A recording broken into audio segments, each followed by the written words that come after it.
Welcome back to 5 Dolls in a House by Helen Clare, Chapter 6. It's called Wild Beasts. Elizabeth was walking up the path towards the doll's house one day, carrying a plate full of very tiny biscuits which she had helped to make. Her mother had let her cut them out with the smallest cutter, because Elizabeth had planned to bring them as a present for Vanessa and the others. They were delicious ginger biscuits. "It'll take more than that to pacify 'em," said the monkey, who was sitting on his bath with his legs crossed. "They're in an awful old stew, and I don't wonder." "What's happened?" "You better ask 'em. What are those things on that plate?" "They're ginger nuts." "I like any kind of nuts." "Oh, but they're not nuts really, you know. They're biscuits." "Why do you call 'em nuts then?" "Anyway, I likes 'em." Elizabeth could not wait to argue with the monkey, so she tossed him 3 of the ginger nuts, which he caught and ate at once. But at this minute, perhaps attracted by the biscuits flying past, a head appeared at the upstairs window, a head in a battered hat with a blue feather. The face beneath the hat was even redder than usual. "Oh, Mrs. Small, I beg of you, don't go in. Don't come any nearer, please, especially with anything to eat, because that's sure to attract it." "Attract what?" said Elizabeth. Jane's head pushed past one side of Vanessa. "Shut the back door quickly, could you, Mrs. Small? Then it can't get out and eat you." Amanda appeared the other side. "We're afraid it might come upstairs, so we've put the bed against the door." Jacqueline and Lupin appeared above the rest, evidently standing on chairs. Oh, Mrs. Small, do be careful. We don't know what it is." "What are you all doing up there? And what is it?" said Elizabeth quite crossly. But she couldn't help smiling at them, all crowded into one window frame. "We don't know how it got in, Mrs. Small, but we're afraid through the back door. Somebody must have carelessly left it open all night. It is a wild beast of some sort, very fierce. A leopard, we think, so we've all taken refuge up here." "I think it's a zebra, because it's that colour," said Lupin. "Nonsense, a zebra has stripes. It's a leopard, or best a young polar bear, probably a leopard, because he has long whiskers." "There are black and white things called pandas, you know," put in Jane. "Black and white?" said Elizabeth. "I'll go round the back to see what it is. I'll leave these biscuits here." "Oh, do take care, Mrs. Small. It's a very savage one, not one of the soft stuff variety, and it's hungry. Creep up and shut the back door, then we've got it," said Vanessa, closing her mouth like a trap. Elizabeth stole round the house on tiptoe, the monkey watching her. "I knows what it is," he whispered. "It's a jackal. I told 'em, but they wouldn't listen. Jackals eat anything." "Well, it can't be a jackal. Where would it have come from? Or any other wild beast, for that matter?" She closed the back door and went and peered in at the kitchen window. Over the stove, chairs and table gambolled a large black and white thing with a long tail. It certainly looked huge, but somehow it didn't look fierce at all. Whatever could it be? Elizabeth knew she had seen something like it before, and then it stood up at the window and gazed at her, winking its bright eyes and twitching its whiskers. There it is. Oh, of course! How silly! It was a mouse! One of Edward's black and white mice. But she was so small that it looked very large indeed. Those silly dolls! Elizabeth sat down outside the back door and laughed and laughed. There was a tapping on the window above her. Vanessa and the others had come to the back and were looking at her through the glass. Elizabeth ran round to the front again and beckoned them to follow. "It's a mouse!" she gasped. At this, Vanessa looked very cross indeed. Elizabeth thought she would fall out of the window, her feather was dancing so angrily. "Mouse? I never heard such nonsense, Mrs. Small. Mouse, indeed. Do you think I was not brought up to know a mouse when I see one? Never heard of a mouse that size, or that colour for that matter. If you do nothing but laugh at our plight, Mrs. Small, you'd better go away." No, dear Mrs. Small, please don't. Amanda... No, dear Mrs. Small, please don't. Vanessa doesn't mean it," said Amanda anxiously. "Please tell us what to do." "We were sure you would help," wailed Jane. "What's it doing?" said Lupin. "Is it eating cake?" said Jacqueline. "Now listen. It's a perfectly safe, tame animal, and whatever we call it, it won't hurt you. I know it's a large black and white mouse and very playful. If you'll all come down and get to know it, we'll decide where it's to live, said Elizabeth. Get to know a leopard? Shrieked Vanessa. I won't hear of it. Turn it out at once. Do you hear, Mrs. Small? It's bad enough to have a monkey on the roof, but a polar bear in the parlour I will not tolerate. I won't turn it out yet. It's sweet, said Elizabeth. Do come down and be sensible. And she went in at the front door with the biscuits and through to the kitchen to play with the mouse. It was a delightful mouse, and playing with it while he was small was like playing with a large, soft puppy.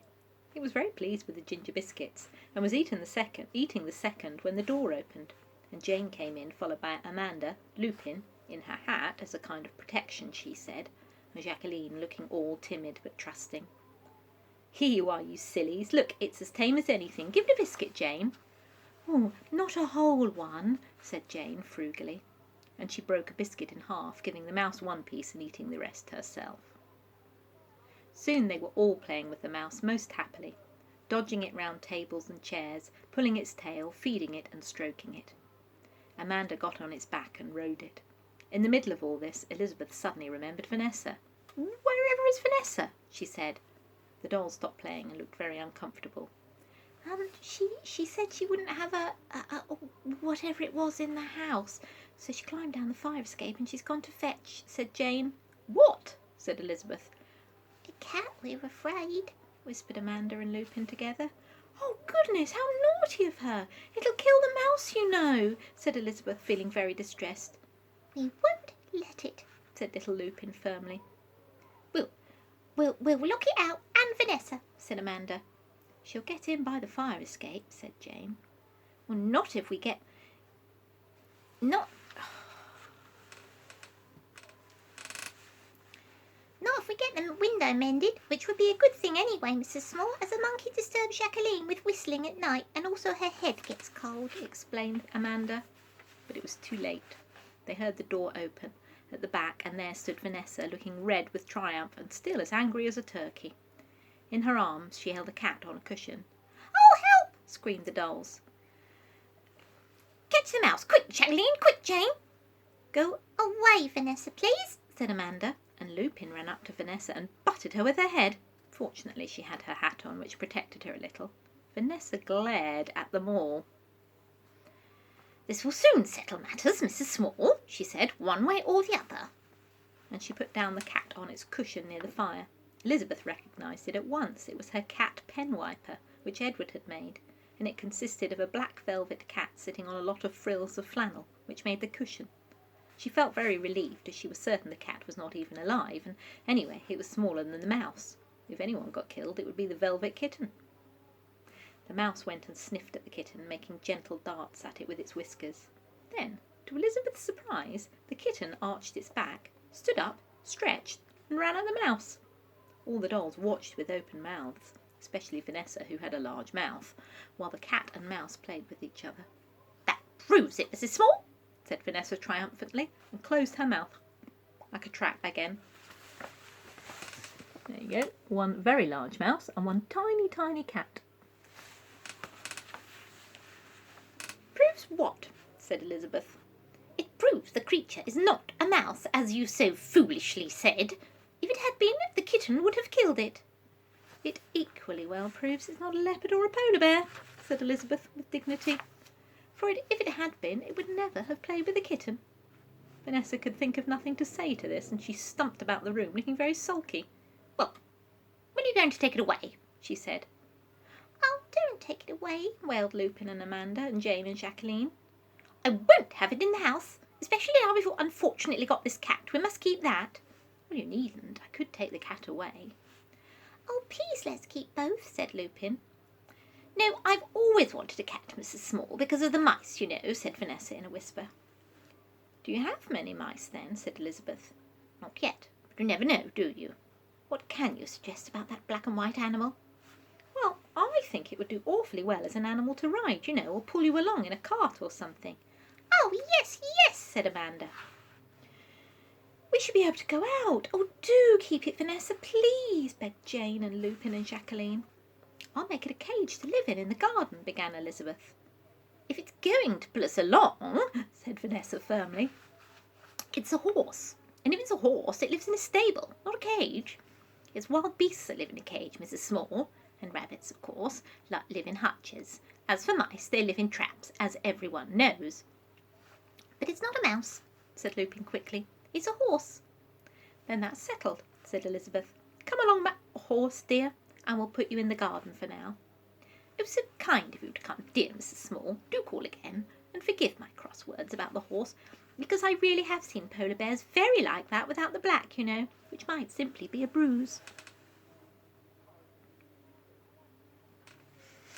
"Next time I come," said Elizabeth, "I'll bring a trap for the horse." "A trap, Mrs. Small?" "Yes, you know, not a mouse trap, a horse-and trap," said Elizabeth. "A kind of cart it is." "Well, I've never heard of going out in a trap, Mrs. Small, but I dare say you know best," said Vanessa doubtfully. "You'll like it when you see it. I hope you enjoy the ginger biscuits. I made them." "How very clever and genteel. Goodbye, goodbye." And they all stood at the door and waved as Elizabeth went down the path. "I knowed it was the mouse all the time," said the monkey. "Only said it was a jackal to frighten 'em." "Then it was very bad of you, monkey." "Fancy them going out in a mouse and trap. I shall sit here and laugh at them, I shall." "I'll move you off if you do, and you must call it a horse." "Well, it don't make no difference what you call things at all here. Smuts or germs, nuts or biscuits, mouses or horses, mice or hice. Don't matter a threepenny piece, it don't." And he waved at Elizabeth and sat down on his bath again. Oops. Thank you for joining me.